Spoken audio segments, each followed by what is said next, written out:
తాకట్టులో ఉన్న బంగారం అమ్మాలనుకునే వారి ఇన్ఫర్మేషన్ ఇస్తే దాని వాల్యుయేషన్ బట్టి మీకు కమిషన్ కూడా ఇస్తుంది గోల్డ్ హబ్. ఒకరిది కళ, కష్టపడి పైకి రావాలన్న ఆశ, మరొకరిది కుట్ర.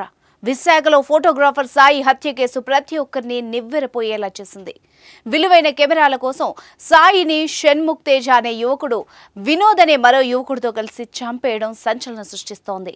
సినిమా స్టైల్లో ప్లాన్ వేసి అంతమొందించిన తీరు ఆశ్చర్యానికి గురి చేస్తోంది.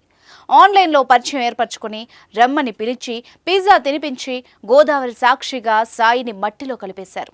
ఈ కేసును తవ్వుతున్న కొద్దీ విస్తుపోయే నిజాలు వెలుగు చూస్తున్నాయి. సాయి హత్యకు నిందితుడు ఆ అమ్మాయికి చెప్పిన మాటలే ప్రధాన కారణం.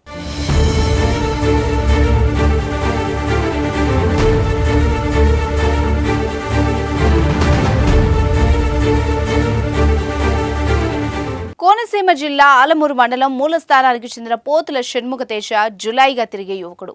అతని వయసు 19 సంవత్సరాలు. ఫోటోగ్రఫీపై ఆసక్తి ఉంది. ఎప్పటికైనా ఫోటోగ్రాఫర్ కావాలని ఆశ. ఆ ఆశతోనే ఫేమస్ ఫోటోగ్రాఫర్లతో ఆన్లైన్లో పరిచయాలు పెంచుకున్నాడు. ఈ క్రమంలోనే విశాఖలోని మధురవాడ ప్రాంతం బక్కన్నపాలెనికి చెందిన ఫోటోగ్రాఫర్ సాయితో ఇన్స్టా వేదికగా స్నేహం చేశాడు. అతడి దగ్గర హై టెక్నాలజీ కెమెరాలు ఉన్న విషయం తెలుసుకున్నాడు. వాటిని ఎలాగైనా కాజేయాలన్న ఉద్దేశంతో సాయి హత్యకు స్కెచ్ వేశాడు Shanmukh Teja. Pre wedding shoot ఉంది, రావులపాలెం రమ్మని చెప్పాడు. ఆ షూట్ చేస్తే సినిమాల్లో కూడా అవకాశాలు వచ్చే ఛాన్స్ ఉందంటూ చెప్పాడు. దీంతో సాయి ఓకే చెప్పి గత నెల విశాఖ నుంచి వెళ్లాడు. అలా వెళ్లిన సాయిని అద్దె కారులో షణ్ముఖ్ తేజ ఎక్కించుకున్నాడు. కారు డ్రైవర్ వినోద్తో కలిసి రావులపాలెం పరిసర ప్రాంతాల్లో తిప్పారు. ఒకచోట ముగ్గురు పిజ్జా కూడా తిన్నారు. తర్వాత కాసేపటికి కడియం మండలం వేమగిరికి వచ్చాక కారులోనే వెనుక నుంచి సాయి గొంతుకి సీట్ బెల్ట్ను బిగించి చంపేశారు. మృతదేహాన్ని గోదావరిలో పాతిపెట్టారు. 3 రోజులైనా కుమారుడు రాకపోవడం, ఫోన్ కాల్ లేకపోవడంతో తల్లిదండ్రులు ఈ నెల 29న పోలీసులకు ఫిర్యాదు చేశారు. రంగంలోకి దిగిన పోలీసులు కేసు నమోదు చేసుకుని దర్యాప్తు చేశారు.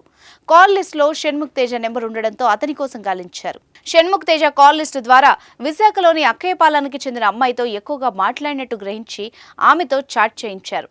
చివరకు అతడు అన్నవరంలో ఉన్నట్టు గుర్తించి అరెస్ట్ చేశారు.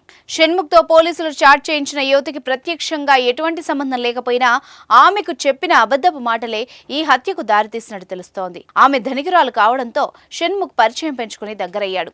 తాను కోటీశ్వరుడని, ఫోటోగ్రఫీకి చెందిన లక్షల విలువ చేసే పరికరాలు తన వద్ద ఉన్నాయని చెప్పి స్నేహం చేశాడు. చివరకు ఆమె వాటిని చూపించమనడంతో సాయిని బలి చేసినట్టు తెలుస్తోంది.